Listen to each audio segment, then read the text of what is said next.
अस्सलाम वालेकुम स्टूडेंट्स। बच्चों, आज हमने जो टॉपिक पढ़ना है वह मोमेंटम। और इस मोमेंटम के जैसे आप देख रहे हैं 4 पार्ट्स हैं। सबसे पहले मोमेंटम की बेसिक्स के what is momentum, second impulse, और उसके बाद कंजर्वेशन ऑफ मोमेंटम, और फोर्थ जो है वो रिजल्टेंट फोर्स और चेंज इन मोमेंटम में जो रिलेशन है। तो फर्स्ट लेक्चर में हम मोमेंटम, इम्पल्स और रिलेशन डिस्कस करेंगे, और सेकंड लेक्चर जो होगा मोमेंटम का उसमें हम कंजर्वेशन ऑफ मोमेंटम को डिस्कस करेंगे। ठीक है, सबसे पहले हम डिस्कस करते हैं कि मोमेंटम क्या होता है। मोमेंटम को स्टार्ट करने से पहले एक प्रीवियस लेक्चर हमने डिस्कस किया था मैथ से रेलिवेंट। मैथ के बारे में मैंने आपको ये कहा था कि ये क्वांटिटी ऑफ मैटर होता है किसी भी सब्सटेंस में। जिस तरह क्वांटिटी ऑफ मैटर मैस होता है ना, इसी तरह जो भी मूविंग ऑब्जेक्ट होता है उस मूविंग ऑब्जेक्ट की एक क्वांटिटी ऑफ मोशन होती है, और वो quantity of motion basically momentum कहलाती है। अब ये क्वांटिटी ऑफ मोशन को हम कैसे समझें, कैसे अंडरस्टैंड करें, तो इसका कॉन्सेप्ट आप यूँ समझें कि सपोज़ एक बस है और एक कार है। आपको पता है इन दोनों के जो मैसेज हैं उनमें एक ह्यूज डिफरेंस है। ये दोनों सेम डायरेक्शन में मूव कर रही हैं और इन दोनों की जो वेलोसिटी है वो सेम है। सामने एक वॉल है, ये दोनों ऑब्जेक्ट्स अगर वॉल के साथ कोलाइड करें तो आप ये बताएं कि इन दोनों में से वॉल को मोर डैमेज कौन सा ऑब्जेक्ट करेगा, बस करेगी या कार करेगी। तो यहाँ से फ़ौरन आपके माइंड में आएगा कि सर ये जो बस है ये मोर डैमेजिंग होगी एज़ कम्पेयर टू कार। तो मेरा ये क्वेश्चन होगा स्टूडेंट्स, दोनों की वेलोसिटी तो सेम है, उसके बावजूद बस का जो इफ़ेक्ट है ये मोर डैमेजिंग क्यों होगा एज़ कम्पेयर टू कार। तो इसका मतलब है कि बस के पास कोई एक ऐसी क्वांटिटी है जो कार से ज़्यादा है, although both have same speed या सेम वेलोसिटी, लेकिन इन दोनों में एक डिफरेंस है और वो डिफरेंस है क्वांटिटी ऑफ मोशन का। इसका मतलब है बस में की जो क्वांटिटी ऑफ मोशन है वो ज़्यादा है, यानी बस का मोमेंटम ज़्यादा है, और मोमेंटम ज़्यादा होने की वजह से इसका जो इम्पैक्ट है वॉल पर वो भी ज़्यादा डैमेजिंग होगा। तो ये होती है बेसिकली क्वांटिटी ऑफ मोशन। और इस क्वांटिटी ऑफ मोशन में अब कौन से दो पैरामीटर डिस्कस हुए, सबसे पहला वेलोसिटी और दूसरा बस और कार में मेजर डिफरेंस है मैस का। तो इसका मतलब है क्वांटिटी ऑफ मोशन को जब भी हम एक्सप्लेन करेंगे वो मैस और वेलोसिटी की हेल्प से ही करेंगे। तो अब हम इसको डिफाइन करते हैं कि मोमेंटम होता क्या है। स्टूडेंट्स, मोमेंटम होता है product of mass and velocity. किसी भी ऑब्जेक्ट का मैस और उस ऑब्जेक्ट की जो वेलोसिटी है उन दोनों का प्रोडक्ट मोमेंटम होगा। मोमेंटम को p के साथ डिनोट किया जाता है और ये mv के इक्वल है, where m is mass and v is the velocity. Mass scalar है, वेलोसिटी वेक्टर है, तो इसका मतलब है मोमेंटम भी एक वेक्टर क्वांटिटी है। वेक्टर क्वांटिटी है, इसका मतलब है इसका मैग्नीट्यूड भी होगा और इसकी डायरेक्शन भी होगी, और मोमेंटम की डायरेक्शन वही होगी जो वेलोसिटी की डायरेक्शन है। तो हम यूँ इसको राइट डाउन कर सकते हैं along the direction of velocity. ये मैं एक एग्जांपल से एक्सप्लेन कर देता हूँ। सपोज़ एक कार है, ये डायरेक्शंस हैं ईस्ट, वेस्ट, नॉर्थ और साउथ। कार जो है वो मूव कर रही है ईस्ट की तरफ। इसका मतलब है कार की जो वेलोसिटी है वो ईस्ट की तरफ है, तो कार का जो मोमेंटम है उसकी डायरेक्शन क्या होगी, कार के मोमेंटम की डायरेक्शन भी टुवर्ड्स ईस्ट होगी। तो जिस तरफ कार की वेलोसिटी की डायरेक्शन होगी वही डायरेक्शन उसके मोमेंटम की होगी। एक सिंपल सा कॉन्सेप्ट मैंने आपको समझाया। और इसके बाद इसका जो यूनिट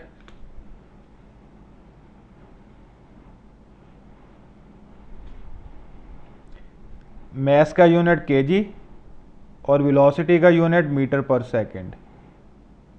तो मोमेंटम का यूनिट होता है किलोग्राम मीटर पर सेकंड, या एक और यूनिट भी इसका होता है, यहाँ पर मैं लिख देता हूँ न्यूटन सेकंड। ये भी मोमेंटम का यूनिट होता है या इम्पल्स का यूनिट होता है। आगे जाके हम देखेंगे। ये 2 यूनिट्स आपने याद रखने हैं। न्यूटन सेकंड कैसे आया है, इसकी डेरिवेशन की ज़रूरत नहीं है, लेकिन मैं आपको ये बता देता हूँ ये कैसे आया है। किलोग्राम मीटर पर सेकंड को आप सेकंड के साथ मल्टीप्लाई भी कर दें और डिवाइड भी कर दें। अब ये देखें कि केजी -1, ये वाला जो सेकंड है इसको एज इट इज़ रहने दें, इस वाले सेकंड को ऊपर ले जाएं तो इसकी पावर भी -1 हो जाएगी। तो ये बनेगा केजी -2, बेस सेम हो तो पावर ऐड हो जाती हैं, और साथ ये आ गया s। ये जो है ना केजी -2, ये बेसिकली होता है न्यूटन, और ये सेकंड, तो इस तरह ये न्यूटन सेकंड भी बन जाता है। तो जैसे आपको पता है न्यूटन फोर्स का यूनिट है ना, तो ये देखें फोर्स m में है, तो केजी एक्सेलरेशन है ms-2, तो ये बेसिकली न्यूटन के इक्वल है। तो यहाँ से ये यूनिट जो मोमेंटम का है वो न्यूटन सेकंड भी हो सकता है। तो ये बात भी आपने याद रखनी है, दोनों यूनिट्स आपने माइंड में रखने हैं।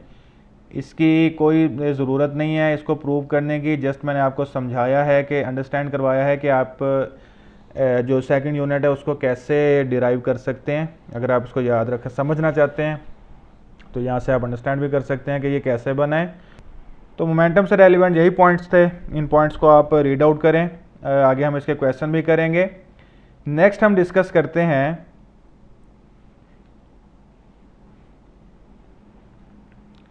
Relation between momentum and Newton second law. और जो रिजल्टेंट फोर्स वाला था ना एंड वाला पॉइंट, वो हमने सेकंड पर डिस्कस करना है, यहाँ पर हम डिस्कस करेंगे। न्यूटन सेकंड लॉ की इक्वेशन लिखते हैं, F = ma, यहाँ से डिराइव करते हैं। डेरिवेशन आपके कोर्स में नहीं है, लेकिन हमने इसको डिराइव करना है ताकि आपको ये पता चले कि ये इक्वेशंस जो हैं किस तरह डेवलप होती हैं। Acceleration change in velocity with respect to time, और अगर फाइनल वेलोसिटी है v और इनिशियल वेलोसिटी है u, तो v - u divided by t। v जो है वो फाइनल वेलोसिटी है, और जो u है वो इनिशियल वेलोसिटी है।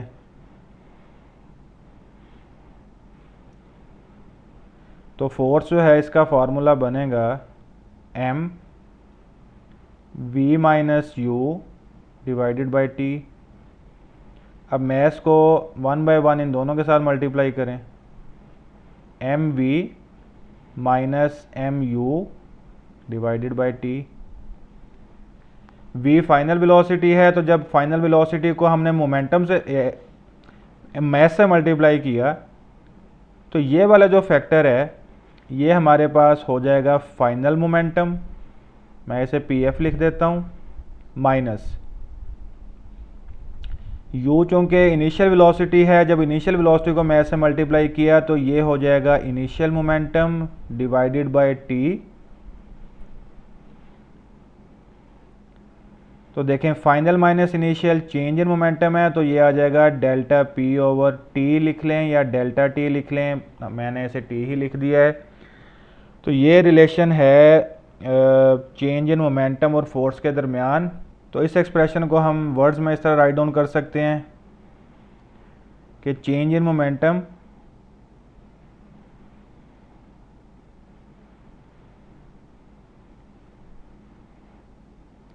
with respect to time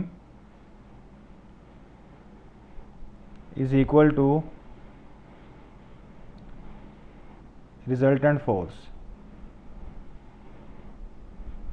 या सिंपल आप इसको फोर्स भी कह सकते हैं। तो ये हमारे पास फर्स्ट सेकंड जो है बना रिलेशन डेल्टा p/डेल्टा t। मैं डेल्टा लिख लेता हूँ क्योंकि टाइम टेकन है। अगर इनिशियल से फाइनल में वेलोसिटी चेंज हुई है तो उसको जितना टाइम लगा है वो बेसिकली ये टाइम होता है। तो डेल्टा यहाँ पर रिप्रेजेंट जस्ट चेंज को कर रहा है। तो ये स्टूडेंट्स हमारा सेकंड पॉइंट था मोमेंटम में, जिसमें हमने मोमेंटम और फोर्स के दरमियान रिलेशन देखा। अब इस इक्वेशन से ही हमने एक और जो है ना न्यू डेफिनेशन जो है वो फिगर आउट करनी है, डिड्यूस करनी है, और वो है इम्पल्स।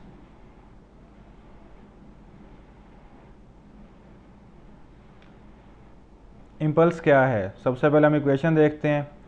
जो इक्वेशन अभी हमने डिराइव की थी, F is equal to delta P by delta T.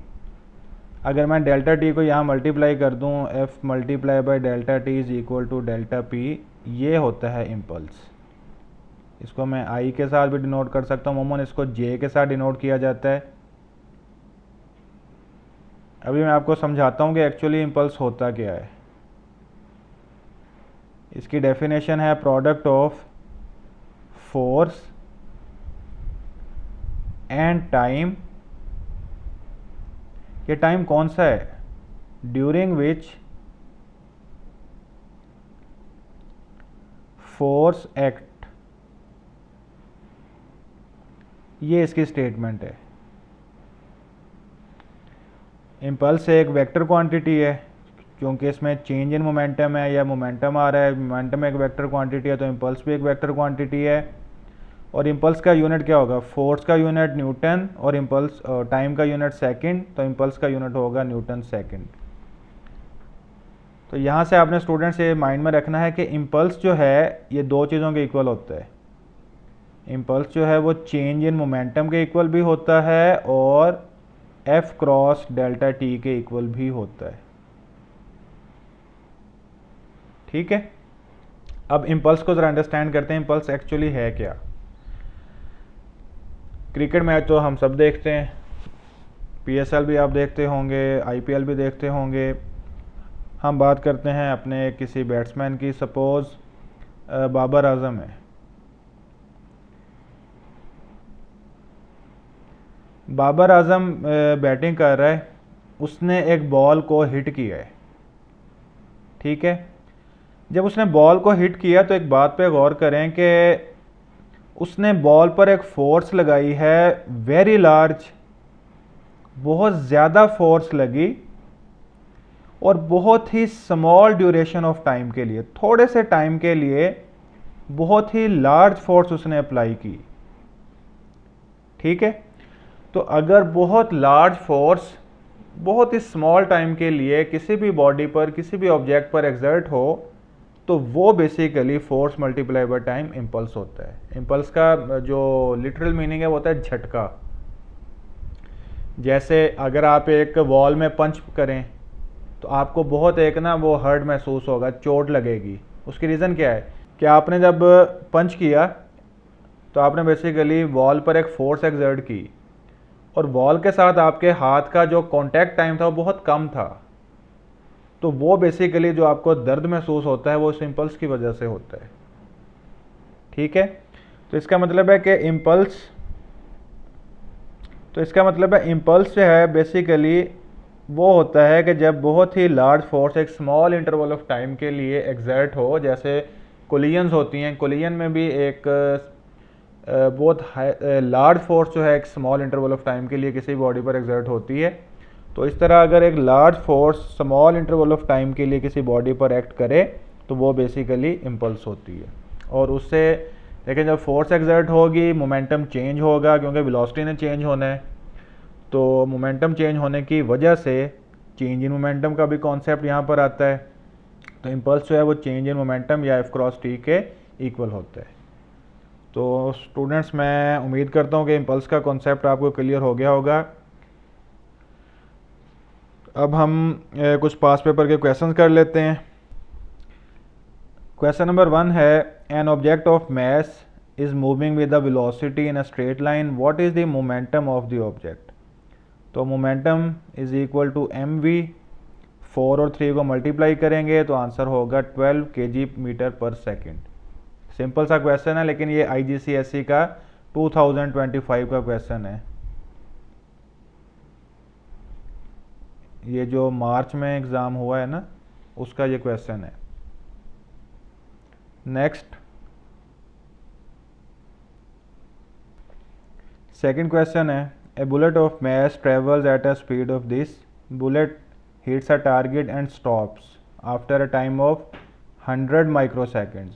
What is the average force exerted by the target on the bullet? Given data क्या है? मैस, ये जो वैल्यू है स्पीड की, ये इनिशियल स्पीड है, इसको मैं यू के साथ डिनोट करता हूँ। बुलेट टारगेट को हिट करने के बाद स्टॉप हो जाती है, तो इसका मतलब है फाइनल वेलोसिटी जो है वो ज़ीरो है और टाइम गिवन है। और अगर फाइनल वेलोसिटी ज़ीरो है तो स्टूडेंट्स देखें, बल्कि इसको बाद में डिस्कस करते हैं, फोर्स का फार्मूला यहाँ पर क्या होगा? Change in momentum over time. Change में फाइनल मोमेंटम जो है वो ज़ीरो है। इनिशियल मोमेंटम क्या होगा? m और u को आप मल्टीप्लाई करेंगे, इनिशियल मोमेंटम होगा, और टाइम जो है 100 माइक्रोसेकंड है। यहाँ से इसको सॉल्व करना है। जब हम 300 और 8 ग्राम, अब ये देखें यहाँ पर इशू ये आता है कि मैस ग्राम में गिवन है, टाइम माइक्रोसेकंड में गिवन है, क्या हमने इसको केजी में या SI यूनिट्स में कन्वर्ट करना है या नहीं करना? तो इस तरह के क्वेश्चन में स्टूडेंट्स आपने देखना है कि जो एवरेज फोर्स है या जो हमने क्वांटिटी फाइंड करनी है, ऑप्शन में उसका जो यूनिट्स गिवन है वो SI हैं कि नॉन SI हैं। एवरेज फोर्स का SI यूनिट जो है वो न्यूटन होता है, तो इसका मतलब है एवरेज फोर्स अपने SI यूनिट में गिवन है। तो गिवन डेटा को जब सॉल्व करना है तो हर क्वांटिटी को हमने उसके SI यूनिट में ही लेना है। स्पीड अपने SI यूनिट में है, मैस को SI यूनिट में कन्वर्ट करने के लिए 1000 से डिवाइड करेंगे, और टाइम को या माइक्रो 10⁻⁻6 होता है। ये सारे पैरामीटर्स आपने अब अप्लाई करने हैं। फाइनल मोमेंटम ज़ीरो है, माइनस इनिशियल मोमेंटम अब क्या है? इनिशियल मोमेंटम है 300 मल्टीप्लाई बाय 8 डिवाइडेड बाय 1000। 8 को 1000 से डिवाइड करने का पर्पज़ है कि हमने मैस को केजी में कन्वर्ट कर दिया है, और डिवाइडेड बाय ये टाइम जो है 100 माइक्रोसेकंड्स। माइक्रो है 10⁻⁻6। अब ये देखें, यहाँ पर है 30, यहाँ पे 20, टोटल 5 हो गए। अब इसको आप सॉल्व कर सकते हैं कैलकुलेटर से डायरेक्ट भी, और अगर मैं इसे विदाउट कैलकुलेटर भी सॉल्व करूँ तो इजीली हो जाता है, लेकिन जब आप इसको सॉल्व करेंगे तो D will be the right option. Third question, snooker ball of mass hits the cushion of snooker table at right angles with the speed of this ball rebound with half of the initial speed. Ball is in contact with the cushion for this time. What is the average force exerted on the ball by the cushion?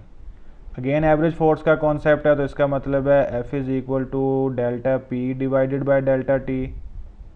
Time given है, ये velocity initial है और ये velocity final है, तो इसका मतलब है यहाँ से हमें इनिशियल और फाइनल मोमेंटम मिलेगा।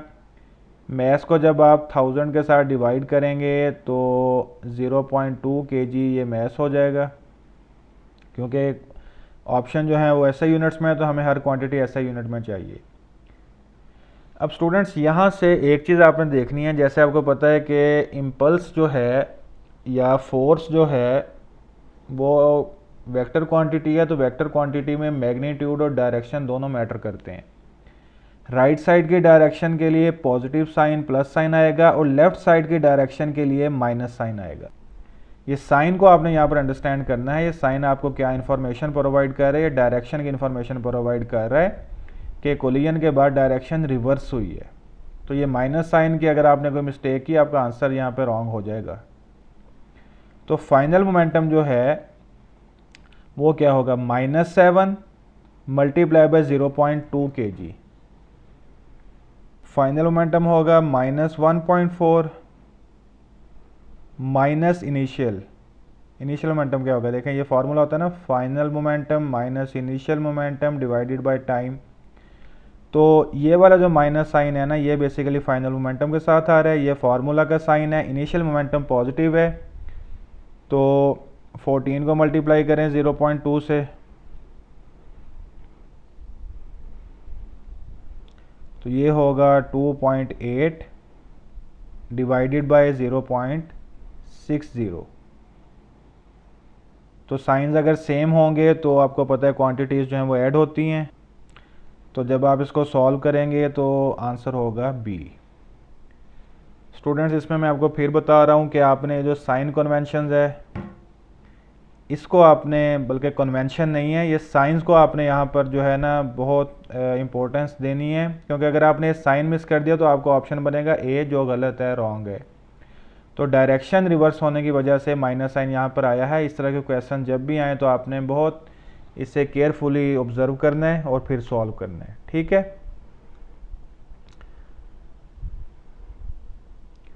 तो स्टूडेंट्स, ये था हमारा मोमेंटम का फर्स्ट पार्ट, जिसमें हमने मोमेंटम, इम्पल्स और मोमेंटम और फोर्स का रिलेशन पढ़ा। कुछ पास पेपर के क्वेश्चंस भी हमने सॉल्व किए।